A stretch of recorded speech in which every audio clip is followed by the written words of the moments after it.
Bonjour à tous. Alors aujourd'hui on va voir un court enseignement sur le temps. Donc Jésus nous demande de vivre l'instant présent parce que en définitive ça ne sert à rien d'essayer de voir dans le futur et de prendre l'Apocalypse comme une boule de cristal quand on ne maîtrise pas encore l'instant présent. Chaque jour suffit à sa peine, c'est important.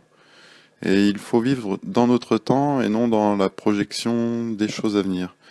C'est un enseignement difficile à mettre en pratique parce que bien souvent on espère des choses du futur, on espère de la vie éternelle, alors que parfois on n'est même pas rentré dans le plan de salut.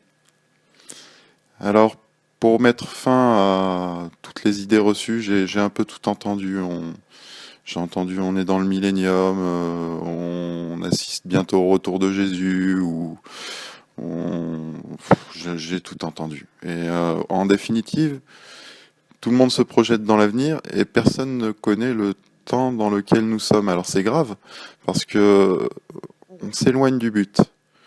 Donc bien entendu, tous ceux qui parlent de l'avènement du Fils de Dieu citent Matthieu 24 et d'autres prophéties qui sont adressées dans l'Évangile ou dans la Torah. Je vais la lire pour commencer. Pardonnez ma lecture toujours aussi mauvaise. Matthieu 24, je vais prendre au verset 3 pour faire rapide. Il s'assit sur une montagne, sur la montagne des Oliviers, et les disciples vinrent en particulier lui poser cette question. Dis-nous, quand cela arrivera-t-il? Et quel sera le signe de ton avènement et de la fin du monde? Jésus leur répondit, prenez garde à ce que personne vous séduise, car plusieurs viendront en mon nom disant, c'est moi qui suis Christ. Et ils les suivront et ils séduiront beaucoup de gens. Vous entendrez parler de guerre et de bruit de guerre. Gardez-vous d'être troublés, car il faut que ces choses arrivent. Mais ce ne sera pas encore la fin. Une nation s'élèvera contre une nation, et un royaume contre un royaume, et il y aura en divers lieux des famines et des tremblements de terre. Tout cela ne sera que le commencement des douleurs. Alors je m'arrête là parce que justement, voilà, on en est là. Tout cela ne sera que le commencement des douleurs. Il suffit de regarder l'actualité internationale pour se rendre compte que il y a des guerres ici et là. Les tremblements de terre, par contre, sont en hausse constante. On est dans une période de troubles climatiques en raison du réchauffement global de la Terre. Il faut quand même être un peu aveugle pour ne pas le voir, toutes ces choses. Mais on n'en est qu'au début des douleurs. Donc ça ne sert à rien d'attendre un retour de Jésus hypothétique, de suivre tous ces faux prophètes, tous ces faux messies, et qui sont légions. Hein. Ça ne sert absolument à rien. Dieu, dans sa parole, a défini les termes de la fin des temps et de la fin du monde. Alors il faut aussi distinguer deux choses, hein. Fin des temps, fin du monde. La fin des temps, en gros, c'est la fin des temps des païens, donc la fin des temps de la grâce aussi, on peut le dire comme ça. Et c'est donc le début de cette période fabuleuse que Dieu nous a promis, qui est le millénium. Le millénium, c'est quoi? C'est 1000 ans de paix parfaite pour toutes les nations. Les hommes évolueront dans la connaissance de Dieu. Ils iront sacrifier au troisième temple de Jérusalem, comme au bon vieux temps, et vraiment ce sera une période fabuleuse. Nous n'en sommes pas là, bien entendu, cela va de soi. Il n'y a pas de troisième temple de Jérusalem. La paix mondiale n'est pas là non plus. On ne peut toujours pas caresser le serpent ou le lion comme c'est promis dans Ésaïe. Nous ne sommes pas au millénium. Et donc, après ce millénium, on retombera dans une période que je dirais de médiocrité. Et on arrivera ensuite à cette fameuse fin du monde. Il n'y a pas besoin d'être croyant et de croire en Dieu pour comprendre que la Terre n'est pas éternelle et que tôt ou tard, comme toutes les étoiles du ciel qui s'éteignent, la Terre s'arrêtera. Mais nous n'en sommes mais vraiment, vraiment pas du tout là.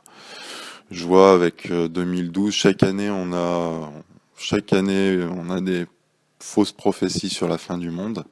Bien entendu, elles ne se réalisent jamais. Ça fait partie donc des enseignements de ces fameux faux prophètes qui en séduisent un grand nombre. Nous devons vivre dans l'instant présent, et donc je vais rappeler donc les signes clairs, précis, et pour cela il faut connaître sa Torah et son évangile, parce que les deux sont importants pour savoir dans quel temps nous sommes. Donc, quels sont les termes pour l'arrivée de l'Antéchrist, donc de la fin des temps, pas de la fin du monde, bien entendu? Eh bien, c'est très simple. Il y a un critère qui ne trompe pas. Ce critère, c'est le troisième temple de Jérusalem. Comme je vous l'ai dit, durant le millénium, les hommes resacrifieront. Nous serons de nouveau sous le régime de la loi, de la Torah. Les gens iront sacrifier de toutes les nations au troisième temple de Jérusalem. Or, à Jérusalem, sur le mont Sion, qu'est-ce qu'on voit aujourd'hui? On voit la mosquée Al-Aqsa, il me semble que c'est ça le nom. Le dôme du rocher, là, le gros dôme en or. Donc, veuillez m'excuser, ceci n'est pas le troisième temple de Jérusalem, bien entendu. Le troisième temple de Jérusalem, vous trouverez les dimensions exactes, sa description, tout dans les moindres détails, dans Ézéchiel. Celui qui veut chercher trouvera. C'est dans les derniers chapitres d'Ézéchiel. Comme ça, de mémoire, je ne peux pas vous le donner. Les dimensions du premier temple et du deuxième temple sont données dans la Torah, mais on voit bien que dans Ézéchiel, les dimensions qui sont données en coudées sont différentes. Elles sont différentes, elles sont plus grandes en taille. Donc il est important de prendre ce facteur très important en compte pour qu'il y ait une fin du temps, des temps. Il faut déjà qu'il y ait un troisième temple. D'ailleurs, si on va reprendre, parce que vous connaissez bien entendu plus votre évangile que votre Torah, si on reprend l'évangile, l'Apocalypse, donc qui définit les termes de la fin des temps, il est écrit que la bête sera assise au temple de Dieu, donc au troisième temple de Jérusalem, vu que pour l'instant il n'y a pas de temple à Jérusalem. Et que d'ailleurs une fumée les fera sortir à un moment donné. Donc, comment l'Antéchrist peut être ici, bien que l'esprit de l'Antéchrist soit toujours sur le monde, c'est écrit dans l'Évangile aussi, mais comment la bête peut être là s'il n'y a pas de troisième temple de Jérusalem?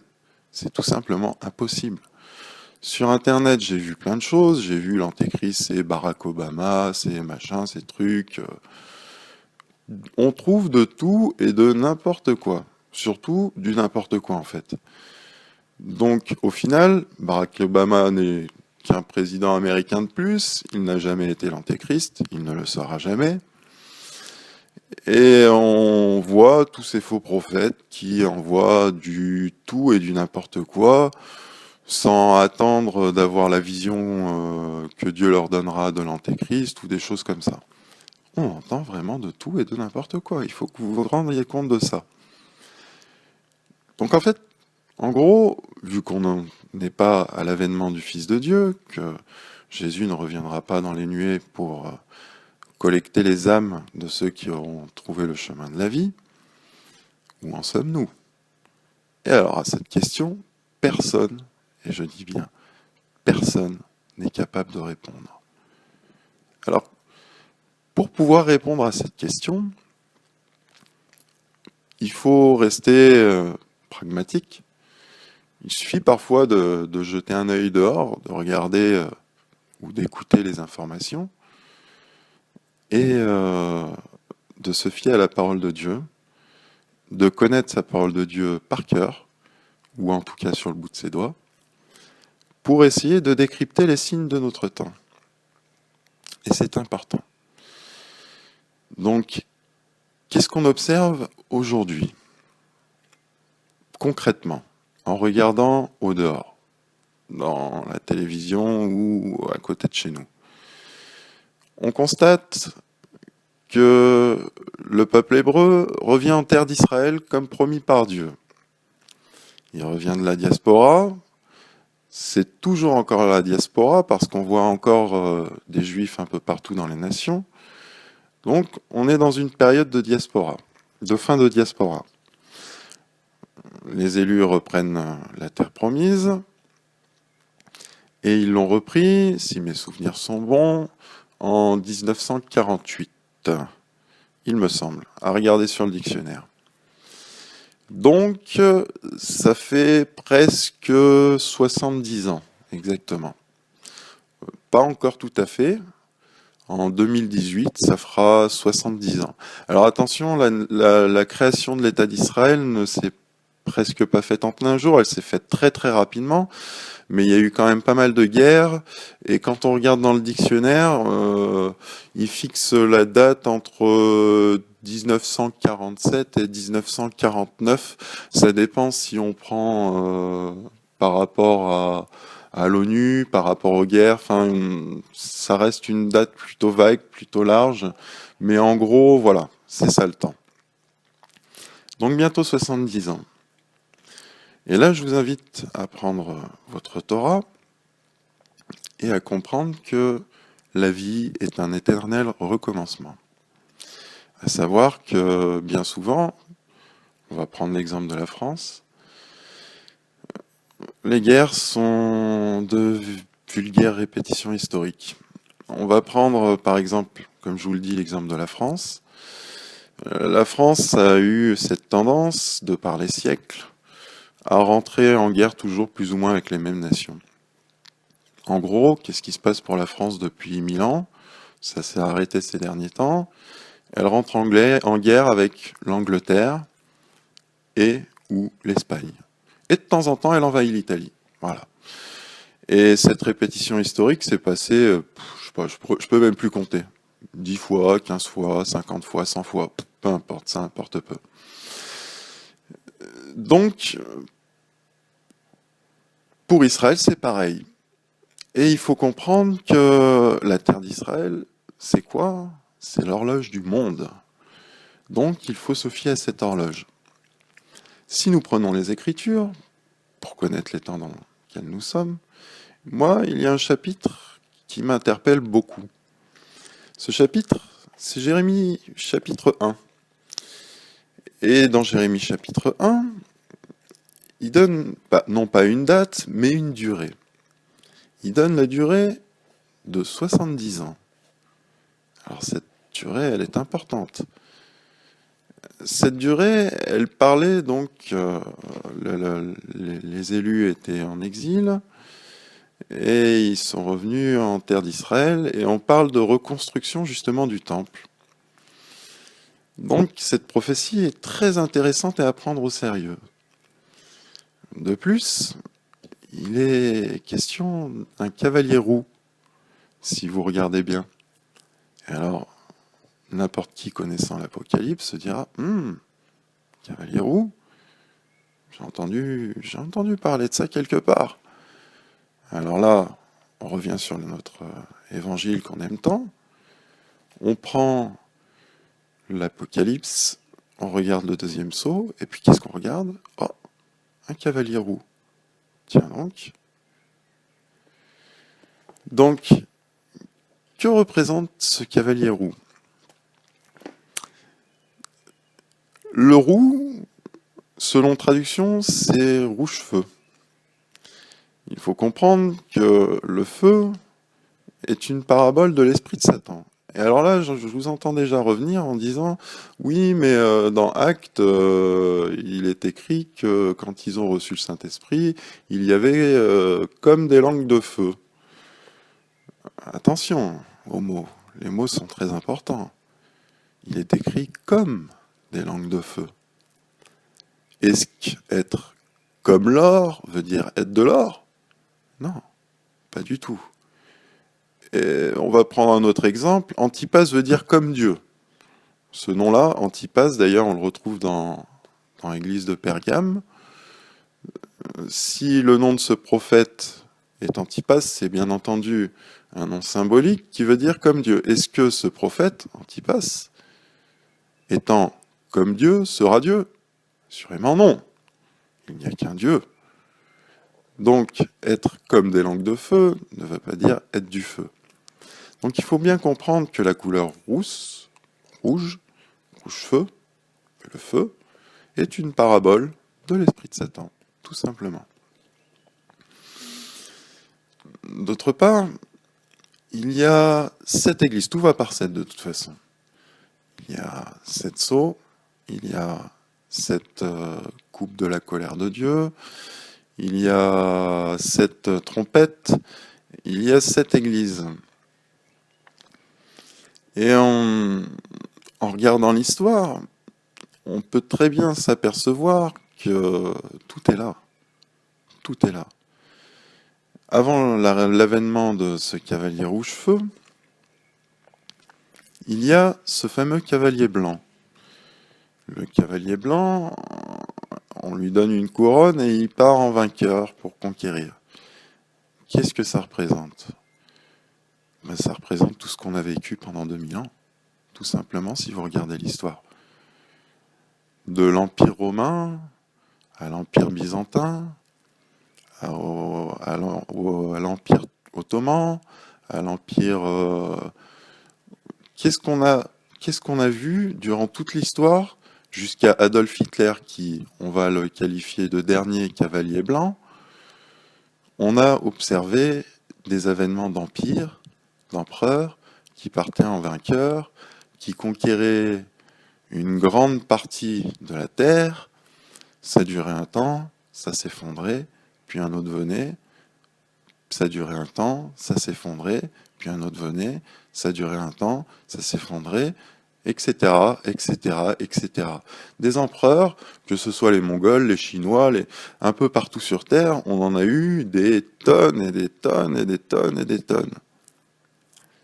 Donc, ce fameux cavalier blanc, on le voit bien, est passé. C'est la fin d'une ère. De fait, nous rentrons dans une nouvelle ère. Ensuite, on va regarder dans les églises. La première église est l'église d'Éphèse. Éphèse, une église qui est née dans la tribulation. Une église qui a beaucoup souffert. Une église qui au final devient morte. Qu'est-ce qu'on regarde aujourd'hui?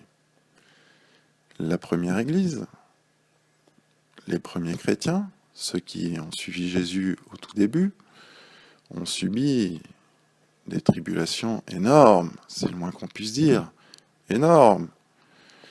L'histoire de la chrétienté est parsemée de massacres. Que ça parte des massacres après les apôtres, pendant les apôtres, ou le massacre de l'église cathare, ou le massacre des protestants. Aujourd'hui, on peut dire que l'église de Jésus a déjà beaucoup souffert. Seulement, les massacres se sont arrêtés. Aujourd'hui, nous sommes dans une ère de laïcité. Et mis à part dans quelques nations des fils et des filles d'Ishmaël, musulmans, les chrétiens vivent plutôt en paix. Mais qu'est-ce qu'on constate? Un grand refroidissement. Aujourd'hui, l'église d'Éphèse, elle est sur le point de mourir. Elle est devenue complètement aveugle. Elle ne développe plus le don spirituel. Elle ne développe plus rien. Elle est presque morte. Donc, nous en sommes là. Changement d'air. Quand je prends l'actualité mondiale, qu'est-ce qui se passe? Regardez bien. Aujourd'hui, nous en sommes dans une ère d'attentats terroristes. Moi, je vis en France. Aujourd'hui, je regarde les informations. Je vois tous les jours un homme qui va se jeter dans la foule en criant Allah Akbar. Soit avec un camion, soit avec une ceinture de bombe, soit avec un AK-47. Ça arrive à peu près tous les jours dans toutes les nations. C'est triste, mais c'est comme ça. Nous sommes dans une période où ce ne sont plus des guerres internationales. Des guerres internationales, il n'y en a plus vraiment. Il y a eu la guerre d'Irak, aujourd'hui il y a la guerre de Syrie. Mais des conflits internationaux, il n'y en a plus tant que ça, hein. Aujourd'hui, ce qu'on voit, c'est vraiment des guerres intestines, des guerres civiles, donc de peuples de la même nation, ou des guerres, pas des guerres, mais des attentats religieux. Je vais essayer, alors j'ai pas prévu le coup parce que je prépare rien à l'avance, il faut que je le trouve. Ouverture des premiers sauts, qu'est-ce qu'on va lire donc dans le deuxième saut? Dans le deuxième saut, voilà, et quand il ouvrit le second seau, j'entendis le second être disant, viens, et il sortit un autre cheval roux. Celui qui le montait reçut le pouvoir d'enlever la paix de la terre afin que les hommes s'égorgent les uns les autres, et une grande épée lui fut donnée. Voilà. En gros, c'est ça le deuxième saut. Donc, je veux dire, aujourd'hui, il faut être aveugle pour voir que nous sommes dans une sorte de paix relative mondiale, mais qu'aujourd'hui, les gens ont un peu tendance à s'entretuer les uns les autres. Alors, bien sûr, nation par nation, ça se passe différemment, mais on va plutôt mettre ça dans cette tendance générale. Donc, vraiment, il est important de décrypter les signes de notre temps. Je ne prétends pas détenir toutes les vérités, mais une chose est sûre. La terre d'Israël est de nouveau avec ses élus. Il n'y a toujours pas de temple de Jérusalem, donc, de fait, pas d'antéchrist, donc, pas de fin des temps, donc, pas de retour du Fils de Dieu. Dans les nuées, hein, je précise, parce qu'il y aura beaucoup de faux Christ qui vont dire c'est moi le Christ, mais nous n'attendons pas un Messie homme, nous attendons un Messie venant du ciel pour collecter les âmes. Si vous ne savez pas ça, alors vraiment vous ne connaissez pas votre parole. Faites attention aux signes du temps, regardez les informations si ça vous intéresse. Moi je regarde plus trop parce que c'est un peu morbide. Mais surtout tenez votre parole fermement. Dans la Torah, il y a beaucoup de choses là-dessus. Et c'est à vous de les trouver, de les regarder, de les comprendre. Comprendre que il y a le sens premier, mais il y a surtout le symbole. Beaucoup de choses sont symboliques. Il y a des noms qui ressortent. Je vais prendre un exemple dans l'Apocalypse. Église de... Ah, je sais plus le nom, mais on voit le nom de Jézabel réapparaître. Impressionnant. Jézabel, elle a vécu au temps des rois d'Israël, et puis on la voit là dans l'Apocalypse ressortir. Waouh, pourquoi? Posez-vous les bonnes questions. Donc, aujourd'hui, les gens ne connaissent pas la parole et ils sont tellement fermés d'esprit, on leur a tellement enseigné de trucs faux, qu'au final, plus personne ne trouve la vérité. Il est vraiment important d'aborder la parole avec un regard nouveau, son propre regard, un regard de nouveau-né, un regard d'enfant.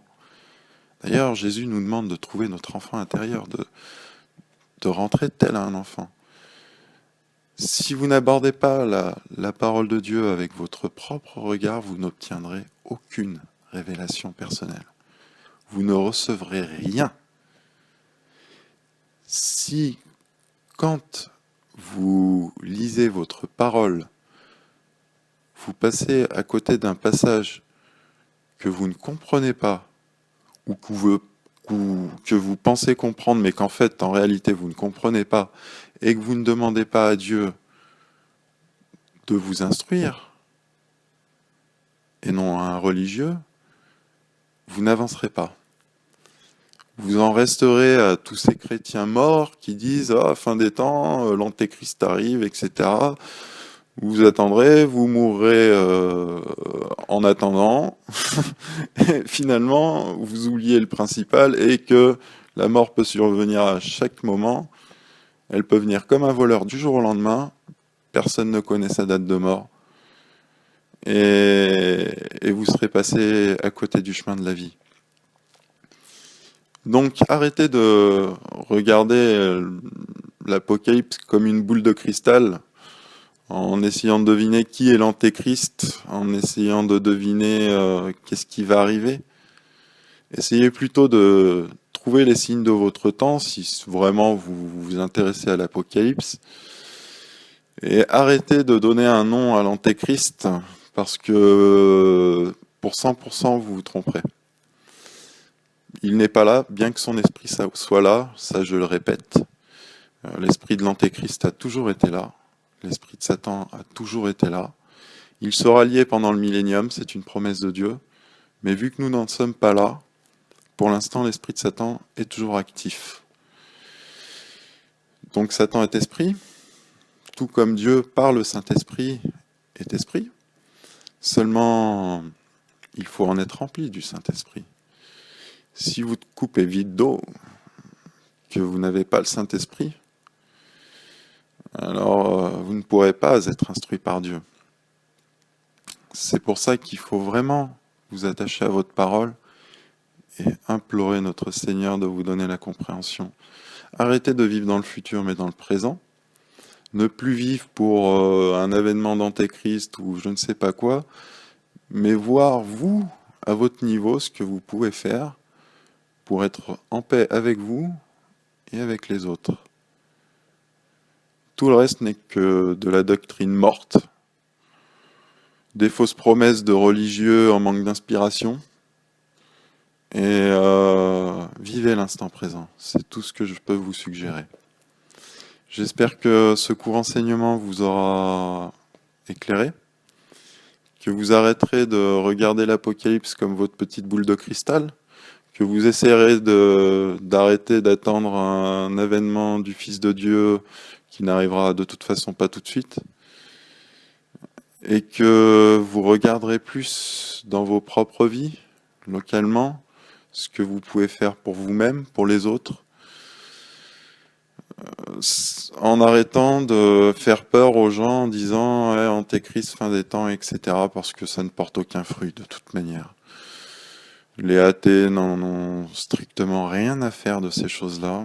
On essuie des prophéties, des fausses prophéties de la fin du monde tous les ans. À la télé, on en voit tous les ans. Donc ça ne sert à rien, ça ne porte aucun fruit. Voilà. Que Dieu vous bénisse et vous garde. Amen.